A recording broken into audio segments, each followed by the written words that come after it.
የባቢሎን ግንብ እንዴት ፈረሰ? ከጥፋት ውሃ በኋላም ከተወለደ ኖህም የልጅ ልጆችም መካከል ከምስራቅ ተነስቶ ወደ ስናጾርም ምድርም የመጡ ነበሩ።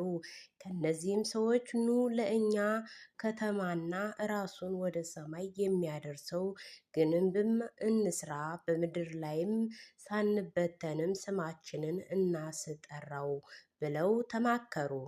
ዘፍጥረት ምዕራፍ 11 ቁጥር 4 ላይ ምድሪቱ ለውጡ የሚሆን የሸክላም አፈርንና የማጠቢያውንም የአገልግሎት ጭቃን ስለነበራትም እነርሱም በአንድ ቋንቋ በአንድ ንግግር ስለተስማሙ ያሰቡትን መስራትም ጀመሩ።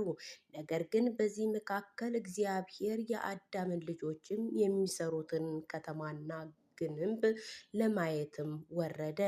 ዘፍጥረት ምዕራፍ 11 ከቁጥር 5 ለማየትም ከወረደ የሚለው የሙሴ አገላለጽም እግዚአብሔር እስከ ልባቸው ጥልቀትም ድረስም ወርዶ የሰዎቹን ሐሳብ እንደመረመረ እና እንዳየ የሚያሳይ ኃይለ ቃል ነው። ሐሳባቸው ደግሞ ቅን እና በጎ ሆኖ በእግዚአብሔር ፊት አልተገኘም። ለመሆኑ በባቢሎን የሰፈሩትም እኒህ ሰዎች የሰማይ ጠቀስም ግንብና ከፍ ያለ ከተማ መስራት የፈለጉት ስለምንድን ነው? ሐሳባቸው ቅን ሆኖ ያልተገኘውስ በምን ምክንያት ነው? የመጀመሪያ ለነዚህ ሰዎች በበደልም ብዛትም ኖህንም ዘመንም የመጣው ጥፋትም ውሃ የቅርብ ጊዜ ትውስታችን ነበረ። ይህ የእግዚአብሔር ቁጣ ወላጆቻቸውን ከልጅነት ጀምሮ እየነገሩ ከማሳደጋቸው በላይ ተወልደውም ያደጉት ምድር ለዚህ አምላካዊ ቅጣት ሕያው ምስክር ነበረች። ስለዚህ ወደ ባቢሎን የመጡትም የኖህ ልጆች የልጆችም ድጋሚ በዚህ መለኮታዊ ቁጣ ውስጥም ላለመውደቅም ራሳቸውን ሰዋዊ ዘዴ ይዘይዱ ጀመር። ልብ በሉ ሰዎች፣ ኃጢአትንም ትቶ በፍቅር እግዚአብሔር ተገዝቶ ከመኖር እና እርሱ ላይ ከመደገፍም ይልቅም መበደላችንንም ሳናቆም እንዴት ከቅጣቱ ማምለጥ እንደምንችል ብለው ነበረ ያሰቡት። ይህንን ደግሞ በዛሬዎቹ በባቢሎንና በእኛ የሚታየው ብልጣብልጥነትና የኃጢአቱ እንዲቀርብንም አንፈልግም። ከመቅሰፍቱም ግን እንዴት እንደምናመልጥ ስንጠበብ እንውላለን። ዝሙትን መተውን አንፈልግም። በዝሙት ምክንያት የሚመጣው በሽታ ለማስቀረት ግን እንጋጋጣለን። መፍትሄዎቻችን ሁሉ ኃጢአት ይዞብንም የሚመጣው ጣጣ መጥፊያም እንጂ የኃጢአት ማምለጫ አይደለም። የባቢሎን ግንብም የታነጸበት ሁለተኛ ምክንያት ከጥፋቱ ውሃ በኋላ እግዚአብሔር ቃል ኪዳንንም ለእናንተ አቆማለሁ፣ ሥጋ ያለው ሁሉ ዳግመኛ በጥፋት ውሃ ይጠፋም፣ ምድርንም ለማጥፋት ዳግመኛ የጥፋት ውሃ አይሆንምን ብሎ ለኖህ እና ለዘሩ የገባው ቃል ኪዳን ነበረ። ዘፍጥረት ምዕራፍ 9 ቁጥር 11 የኖህ ልጆች ግን በዚህ ቃል ኪዳንም ከመተማመንም ይልቅ ግንቡ ሰርተውም በራሳቸው ጥበብ ሊያመልጡ ፈለጉ። የባቢሎን ሊያቆሙትም የሞከሩት የሰማይ ጠቀስ ግንብም በእግዚአብሔር ቃል ኪዳን ላለመተማመናቸው ምስክር የሚሆንባቸው ሐውልት ነበር። ሰው ደግሞ በእግዚአብሔር ቃል ኪዳን ካልተማመነ ምንም ማምለጫም ሊኖረው አይችልም። እኔ በሰራሁት ብሎ በትንቢት የሚመካ ሕንፃ ሁሉ አንድ ቀን መፍረሱ አይቀርም።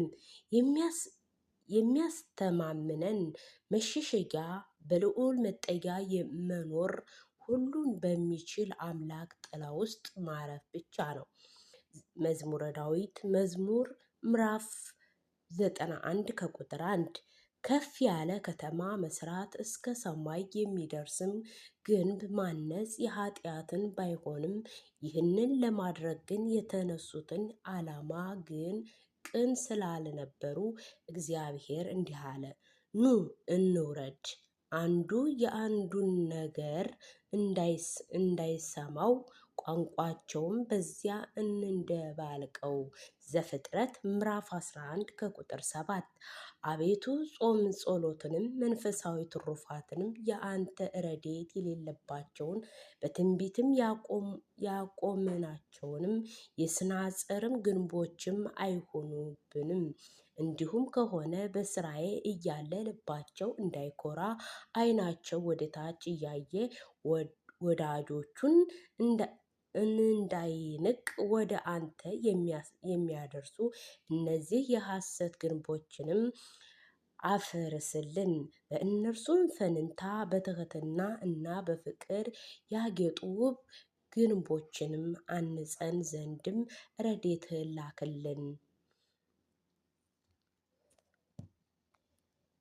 ለማን እንዳትናገር መድኃኔዓለም በክርስቶስም የአንድ ዲዳ የደንቆሮ አንደበት ተከፈተ ብሎ በአምላካዊ ኃይል ከፈተ። ይህንን ካደረገ በኋላ ግን ለማንም አትንገሩ ብሎ አዘዛቸው። እነርሱ ግን በአዘዛቸው መጠን ይልቅ እጅግ አወሩ። ማር ምዕራፍ 7 ከቁጥር 36 አትንገር ብዬ ብነግረው አትንገር ብሎ ነገረው ይላሉ። እንግዲህ ይሄ ነው የመልካም ሰው አንዱ መለኪያው ምስጢር ጠባቂ ነው። እውነተኛ ባልንጀራነትም የምስጢር መስማት ሳይሆን የሰሙትን ጠብቆ መያዝ ነው።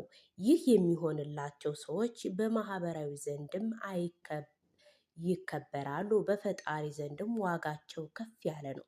በምድር ቢሆንም ለከፍተኛ ኃላፊነት የሚታጩትና ከፍ ያለ ክብር የሚያሰጣቸው ሰዎች በማሰቃያ ስፍራም ሳይቀር እየተገላቱ ምስጢር የሚጠብቁ ሰዎች ናቸው።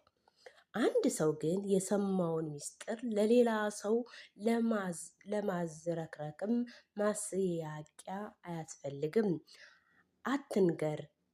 አትንገር የተባለውን እስኪናገር ድረስ ሆዱን ይቆርጠዋል፣ እግሩንም የእሾህ የወጋው ሰው እስኪነቅልለት ድረስም እንደሚያንገበግበው ይህንን አይነት አመልም የተጠናወታቸው ሰዎች ምስጢሩንም ለሌላ ሰው እስኪያሰማ ድረስ ይንቆራጠጣል። ቀሊል ሰውም ይለዋል ጠቢቡ ሲራክ። ምስጢር ጠባቂ ለወታደር የሞተ ሸረገት ጉዳይ ነው። በኮድ የማውራት ግድ የሆነበት ለዚህ ነው። ለሐኪሙ የሙያ ቃል ኪዳን ነው። ለጠባቂ የጥበቃና ፍቃድንም አለማጣት የሚጠበቅ የሕግ ነው። ለካህን የንስሐ ልጆቹን የመጠበቅ ሰማያዊ ቃል ኪዳን ነው። ዓላማ የምትናወጸው በዚህ መርህ ኖረው ምስጢር በማይጠብቁ ሰዎች ነው ማለት ይቀላል።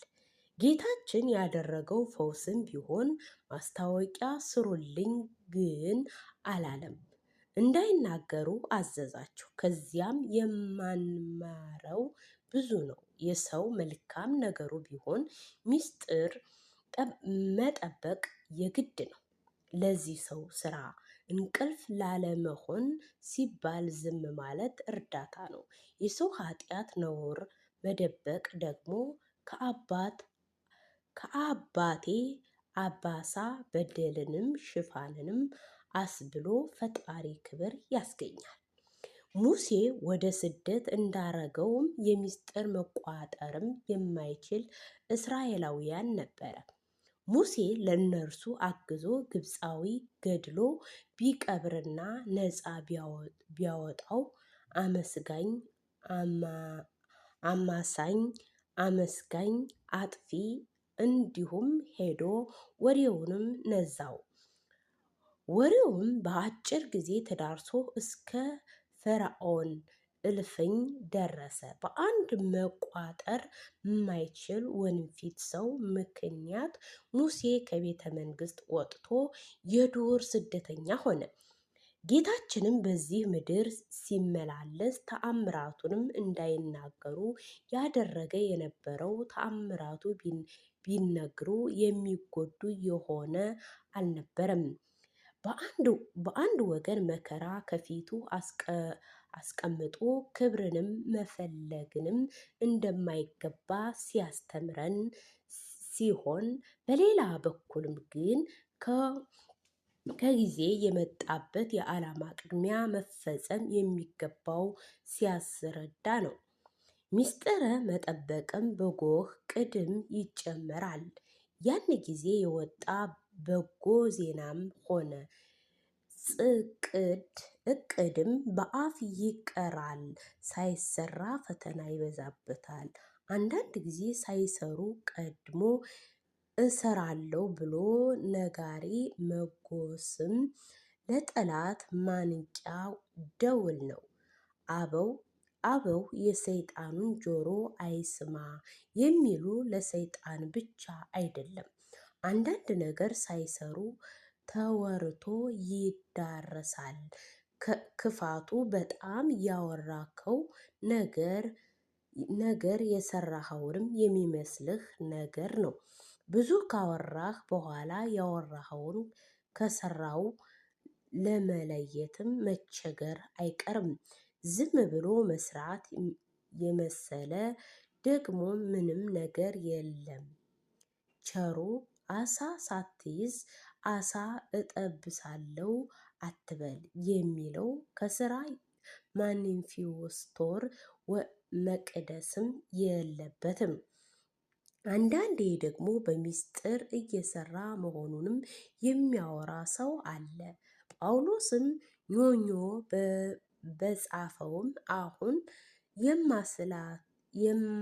የማላስታውሰው ጽሑፍ ላይም በድሮ ዘመን ደረታቸው ላይም የሚስጥር ፖሊስ የሚል ጽሑፍ የተለጠፈባቸው ሰላዮስ ነበሩ ይባላል።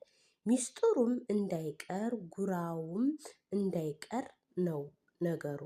እንዲህ ያለ ነገር ስንቅ ስራ አባላቶች መስላችሁ ዝም ማለት የቻለ ተቋም ወይም ግለሰብ ባይሰራ እንኳን ዝምታው ግርማ ይሆነዋል።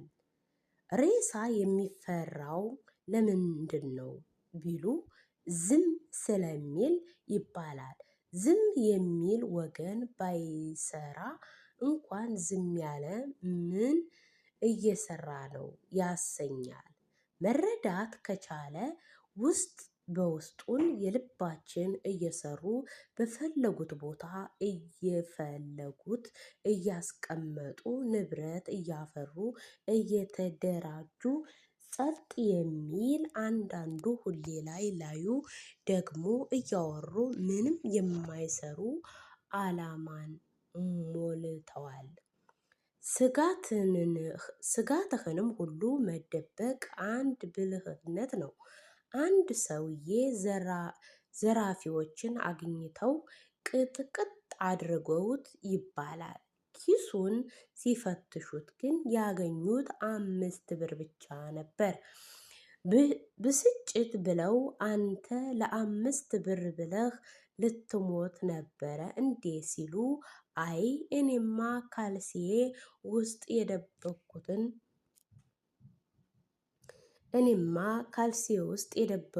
500 ብር ትወስዱብኛላችሁ ብዬ ፈርቼ ነው ብሎ አረፈ። በዚህም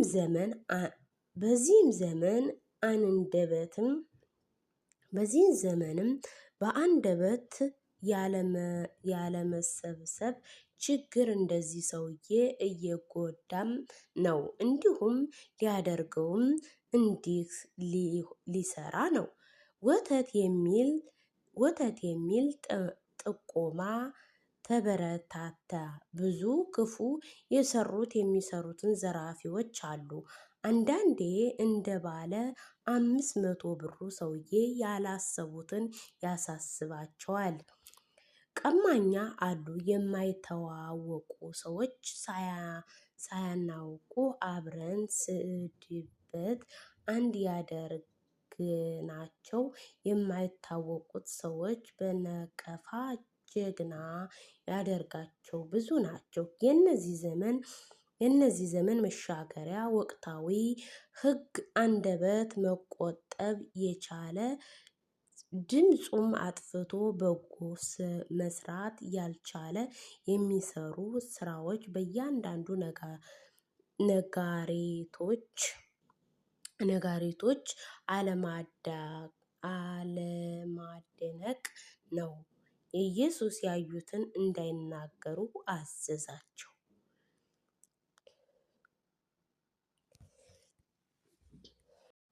እስኪ ዛሬ ካነበብኩት በጣም የገረመኝን ትንሽዬ ጥቅስ ላሰማችሁ። ስጋትህ ሁሉ መደበቅ አንድ ብልህነት ነው። አንድ ሰውዬ ዘራፊዎች አግኝተው ቅጥቅጥ አደረጉት ይባላል። ኪሱ ሲፈትሹ ግን ያገኙት 5 ብር ብቻ ነው። ብስጭት ብለውም አንተ ለ5 ብር ብለህ ልትሞት ነበር እንዴ ሲሉ፣ አይ እኔማ ካልሲዬ ውስጥ የደበቅኩትን 500 ብር ትወስዱብኛላችሁ ብዬ ፈርቼ ነው ብሎ አረፈ። ይህ የምታገኙት በዲያቆን ሄኖክ ኃይሌ በፌስቡክ ገጹ ነው። በጣም ረጅም ነው፣ ግን ሳነብ እጅግ በጣም የተመሰጥኩበት ስለሆነ ላሰማችሁ ወደድኩኝ።